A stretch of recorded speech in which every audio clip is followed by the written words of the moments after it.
오늘도 행복하세요. 오자유세상의 유현상 목사입니다. 오늘은 성탄절을 당해서 누가복음 2장 7절로 14절에 있는 말씀을 중심으로 해서 온 백성에게 미칠 큰 기쁨의 좋은 소식이라는 제목으로 잠시 은혜를 나누고자 합니다. 저와 여러분들, 우리 모든 세상의 인간들은 누구를 막론하고 기쁨을 소유하고 살기를 원합니다. 때문에 우리가 매일매일 듣는 소식 가운데서도 슬프고 고통스러운 소식보다는 기쁜 소식을 듣기를 원하고 즐거운 소식 듣기를 다 원합니다. 그런데 이 세상에는 절대적으로 좋은 소식도 기쁜 소식도 있을 수가 없습니다. 왜냐하면 입장에 따라서 어떤 사람에게는 좋은 소식이, 어떤 사람은 나쁜 소식이 들 수 있기 때문에 그렇습니다. 예를 들자면 1945년 8월 15일 날 일본 황제가 항복의 뉴스를 발할 때 그것이 우리 대한제국 사람들에게 있어서는 참 기쁜 소식이었습니다. 그러나 항복하는 일본 사람들 입장에서는 그것이 고통스럽고 슬픈 소식이죠. 그래서 똑같은 소식이라도 입장과 처지에 따라서 기쁜 소식이 될 수도 있고 나쁜 소식이 될 수도 있습니다. 그런데 오늘 본문 누가복음 2장 10절에 보면 예수님이 태어나던 밤에 천사들이 들에서 양치는 목자들에게 나타나서 예수님 태어난 소식을 양치는 목자들에게 전하면서 하는 말이 뭐냐면 바로 오늘 누가복음 2장 10절에 보니까 온 백성에게 미칠 큰 기쁨의 좋은 소식이다. 온 백성,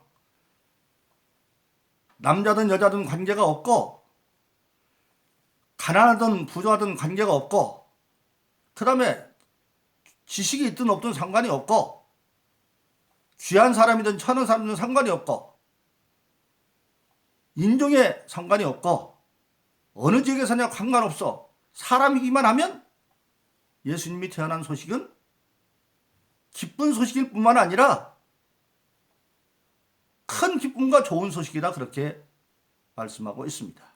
한마디로 말하면 이 세상에 있는 모든 사람이면 예수가 태어난 소식은 큰 기쁨과 좋은 소식이 될 수 있다고 하는 사실입니다. 그러면 왜 예수님이 태어난 소식은 온 백성에게 미칠 큰 기쁨의 소식이 될 수 있는 것일까요? 첫째로 예수님이 태어났다고 하는 것은 모든 인간들에게 영적 주권을 회복해 주러 오셨기 때문에 큰 기쁨의 좋은 소식입니다. 원래 우리 인간이 범죄하기 전에는 하나님께서 창세기 2장에 보면 하늘과 땅과 바다에 있는 모든 것을 다스리는 권세를 주었고, 그리고 에덴을 지키고 관리할 수 있는 능력도 주었고, 에덴 밖에 있는 땅에 있는 악한 것들, 마귀의 존재들을 정복할 수 있는 능력도 주었습니다. 그러나 하나님의 말씀을 거역하고 선악과를 따먹으로 말미암아 죄를 지어서 드디어 우리 인간은 그 모든 권능을 빼앗기고 말아버렸습니다. 그래서 우리가 잘 아는 요한일서 3장 8절은 죄를 짓는 자는 마귀에게 속하나니, 죄를 져서 이제는 다 마귀의 종들이 되었어요. 그래서 하나님 주신 주권을 다 잃어버리고 마귀의 종된 세상을 사는데, 그런데 요한일서 3장 8절은 죄를 지는 자는 마귀에게 속하나니 하나님의 아들이 온 것은 마귀를 멸하려 왔다, 그렇게 말하고 있습니다. 즉 예수님이 오신 것은 마귀를 멸함으로 영적 주권을 회복주러 왔다는 겁니다. 그래서 성경에 보면 예수님께서 같은 4장에서 40일 금식한 뒤에 시험하는 자 마귀가 나타나서 예수님을 시험하죠. 근데 그 시험하는 마지막 시험이 뭡니까? 예수님을 높은 산에 데리고 가서 천하만국의 영광을 보면서 마귀는 이렇게 말합니다. 이것은 나에게 속한 것이니까 네가 나한테 절만하면 이 모든 걸 너에게 줄 것이다. 즉 그때까지만 해도 예수님은 아직 십자가에 못 박혀 죄의 문제를 해결하지 않았기 때문에 마귀가 세상 임금인 겁니다. 그러니까 네가 절만하면 이 천하의 모든 영광을 주겠다, 그렇게 말하고 있습니다. 그때까지만 해도 마귀가 세상 임금인 겁니다. 그런데 예수님께서 공생애를 시작하시고 그 말씀을 듣는 자들에게 전파하는 말씀이 뭡니까? 요한복음 12장에 이르면 세상 임금이 쫓겨날 것이라고 말합니다.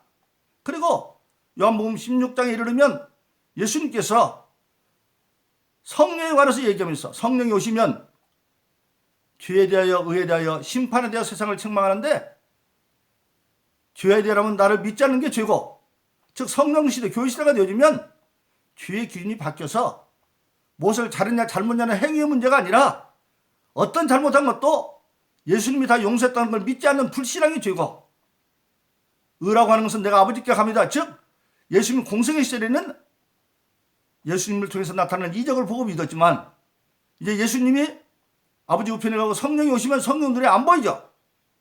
교회 시대에는 보고 믿는 게 아니라 사실은 믿음으로 보게 되어야 된다. 아버지께 갔기 때문에. 그래서 의의 기준이 보고 믿는 게 믿음으로 보게 되어 있어요. 그리고 심판에 대한 세상 임금이 심판받을, 마귀가 심판받을 것이다. 그렇게 말씀하고 있습니다. 그런데 마침내 예수님께서 십자가의 대속의 사명을 마치고 부활하셔서 40일 동안 땅에 계시다가 하늘로 승천하시기 직전에 마태복음 28장 18절에서 예수님 말씀하십니다. 이제 하늘과 땅의 모든 것을 나에게 주었다. 이제 세상 임금이 마귀가 아닙니다. 하늘과 땅의 모든 권세를 예수님이 죄 문제를 해결하고 이제는 부활하셔서 하늘과 땅의 모든 권세자가 되어졌다고 하는 사실입니다.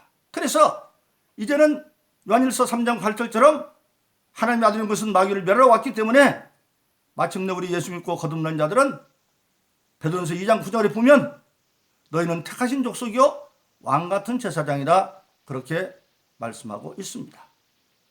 그래서 이제 우리는 예수를 믿음으로 말미암아 영적 주권을 회복해서 더 이상 마귀의 종도 아니고 마귀를 이길 수 있는 능력이 예수님으로 주어져 있습니다. 그래서 로마서 8장 37절은 사랑하는 자를 우리가 넉넉히 이긴다고 말씀하셨고, 빌립보서 4장 13절은 내게 능력 있는 자로 모든 걸 할 수 있다, 그렇게 말씀하고 있습니다. 그래서 예수 그리스도 땅에 오신 것은 바로 범죄함으로 마귀의 종이 되었던 모든 인류들에게 믿음을 통해서 죄를 이기고 승리할 수 있는 영적 주권을 회복해 주러 오셨기 때문에 예수님이 땅에 나신 것은 바로 큰 기쁨의 좋은 소식이 될 수가 있는 겁니다. 두 번째로 왜 예수님이 나시는 것이 큰 기쁨의 좋은 소식이 될까요? 그것은 바로 이제 우리 인간에게 준 모든 환경을 극복할 수 있는 능력이 회복될 수 있었기 때문에 큰 기쁨의 좋은 소식입니다. 아담과 이브가 범죄함으로 말미암아 그들은 에덴 동산 밖으로 쫓겨나고, 그때 그 땅은 저주를 받아서 창세기 3장에 보면 엉겅퀴와 가시를 내는 땅이 되었습니다. 인생에 사는 환경은 고난과 가시덤과 엉겅퀴가 있는 곳에서 수고하고 땀을 흘려만 삽니다.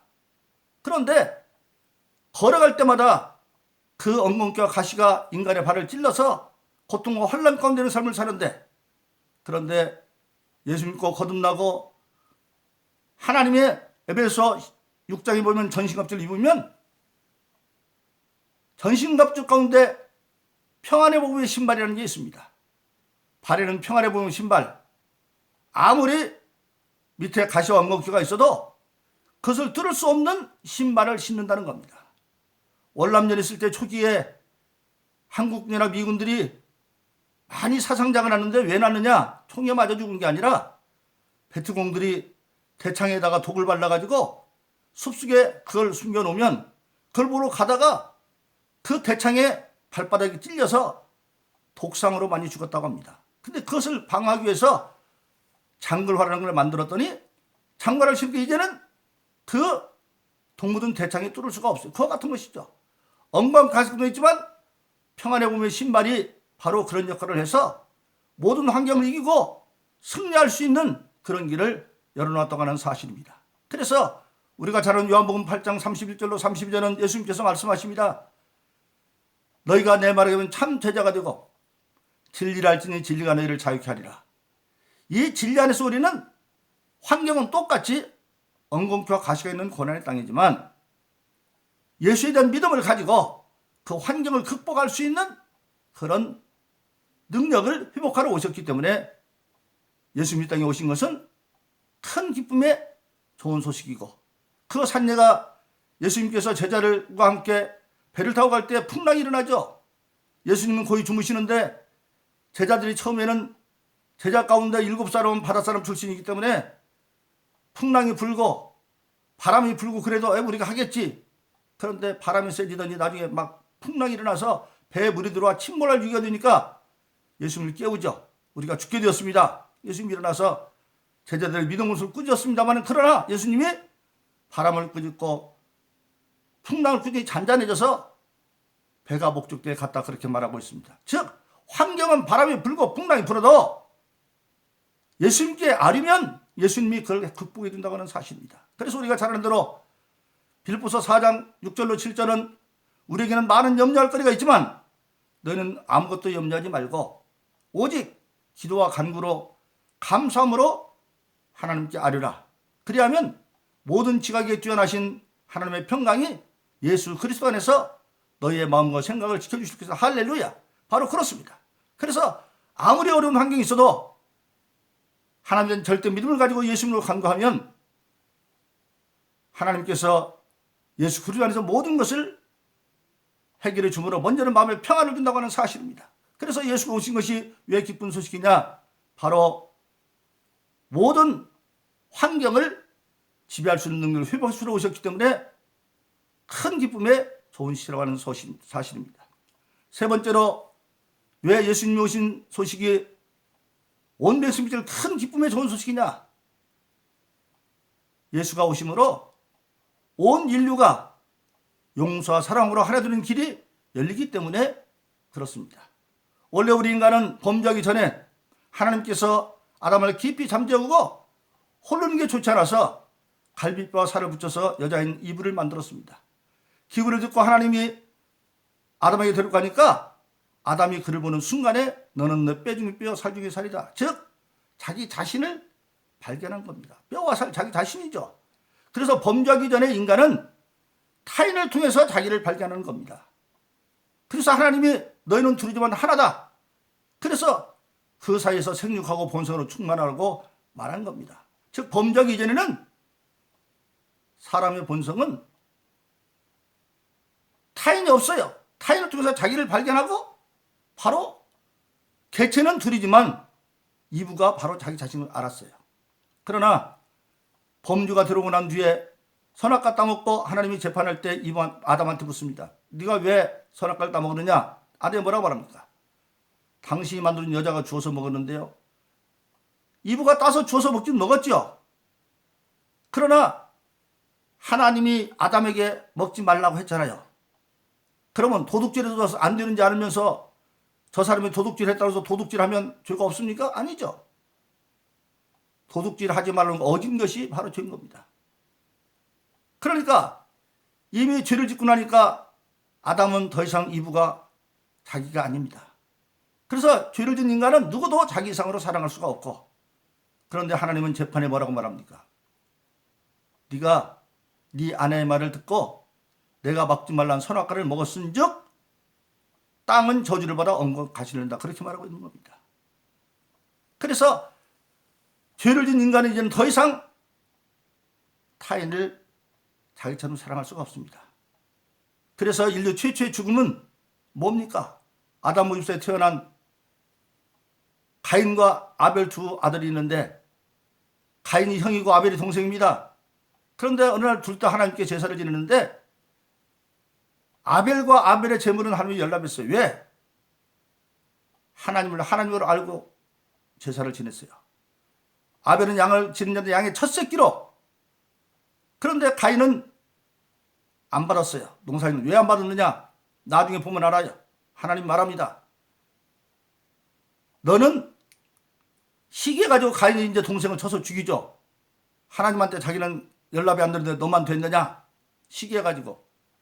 그때 가인을 재판하면서 하는 말합니다. 너는 죄의 소원이 있으니까 죄나 다스려라. 즉 오늘 말하면 가인을 제사하면서 하나님께 소원을 가졌는데 그게 나쁜 소원, 죄의 소원을 가지고 있어요. 그러니까 가인이 합당치 않으니까 그 제물도 안 받은 거예요. 그러나 아벨은 하나님을 처음으로 생각하는 첫 열매를 첫 새끼를 드리는 그 신앙이니까 받았던 거죠. 그 후에 어떻게 됩니까? 인간은 노아의 홍수로 물심판을 받았지만 노아의 아들들이 다시 번성해서 신할 광야에 이르러서 자기들 민족의 이름을 대고 높이 대를 쌓고 바벨탑을 하늘까지 쌓으려고 말합니다. 그 목적이 자기 이름들을 나타내려고 하는 거예요. 하나님이 저들 모이니까 안 되겠다. 악마리. 그래서 그때까지는 말이 하나였는데 말을 흐트러 버리니까 이제는 말이 안 통하니까 말 통하는 사람끼리 흩어져서 세계 민족이 언어가 달라지게 되어집니다. 그때부터 언어가 다른 사람들끼리 서로 세월이 흐르자 적이 되어지고 나라와 민족들이 전쟁이라는 그런 상태에 이르렀고, 그런데 놀라운 일이 벌어집니다. 예수님의 말씀대로 순종해서 예루살렘 떠나지 아니하고 부활하신 주의 말을 듣고 마가의 다락방에서 기도하던 120명에게 오순절날 성령이 임하고 다 같이 방언으로 말하기 시작합니다.